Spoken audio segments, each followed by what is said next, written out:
खोपोली शहराच्या अखंड व सुरक्षित वीज पुरवठ्यासाठी संघर्ष समितीचा महावितरणला इशारा। प्रथम कायमस्वरूपी उपाययोजना करा, त्यानंतरच स्मार्ट मीटरबाबत निर्णय।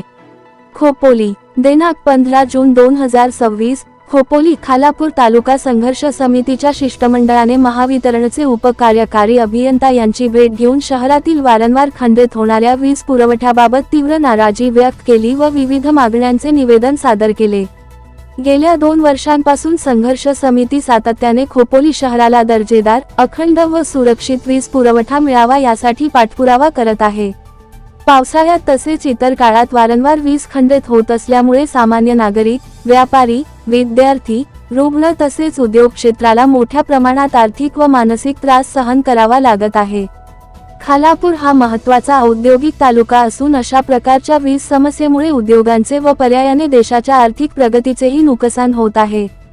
संघर्ष समितीने महावितरणकडे शहरामध्ये भूमिगत वीज केबल टाकण्यासह वीज पुरवठा कायमस्वरूपी सुरळीत राहण्यासाठी ठोस नियोजन करण्याची मागणी केली।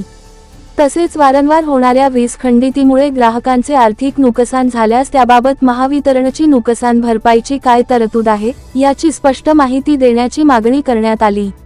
यावेळी संघर्ष समितीने स्पष्ट भूमिका घेतली की जोपर्यंत खोपोलीकरांना अखंड व दर्जेदार वीज पुरवठ्याची खात्री मिळत नाही तोपर्यंत शहरात स्मार्ट मीटरची सक्ती करण्यास नागरिकांचा विरोध कायम राहील।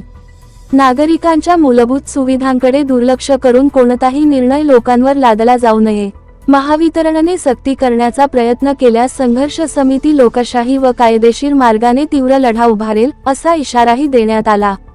खोपोलीच्या नागरिकांच्या न्याय हक्कांसाठी संघर्ष समिती सदैव कटिबद्ध असून आवश्यक असल्यास पुढील आंदोलनाची दिशा निश्चित केली जाईल। यावेळी खोपोली खालापूर तालुका संघर्ष समितीच्या वतीने निवेदन देण्यात आले। यावेळी निळकंठ सोसायटी खोपोलीच्या वतीनेही स्मार्ट मीटर संदर्भात निवेदन दिले। पुढील दिवसात ठोस उपाययोजना न झाल्यास खोपोली खालापूर तालुका संघर्ष समितीच्या वतीने बेमुदत आंदोलन करण्यात येईल असे संघर्ष समितीच्या वतीने संजय करंजकर यांनी स्पष्ट केले आहे। वर्षापूर्वी 2 वर्षापूर्वी तुम्हाला ऍप्लिकेशन दिलेलं आहे का हे सगळ्या जेवढ्या केबल्स आहेत ह्या भूमिगत आहेत। मोठा तुमचा ट्रान्सफॉर्मर केला, कावळा बसला, हे झाला, या गोष्टीमुळे लाईट जाते।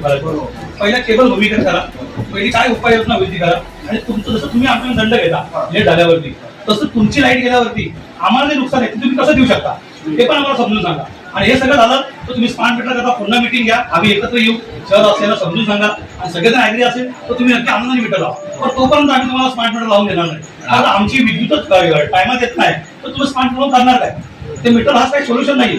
जर मीटर करता तुमच्याकडे पैसे आहेत आणि आम्ही तुम्हाला 14 करोडची योजना होती तुमच्या भूमिगत केबलची, तुम्हाला त्याकरता 14 करोड भेटत नाही, तुम्हाला ह्या करता 25 करोड भेटत, काय फायदा आहे? पहिले आमचे शहरवासियांचे प्रॉब्लेम सॉल्व्ह करा, नंतर आपण स्मार्ट मीटरवरती बोलू। बरोबर सर? बरोबर।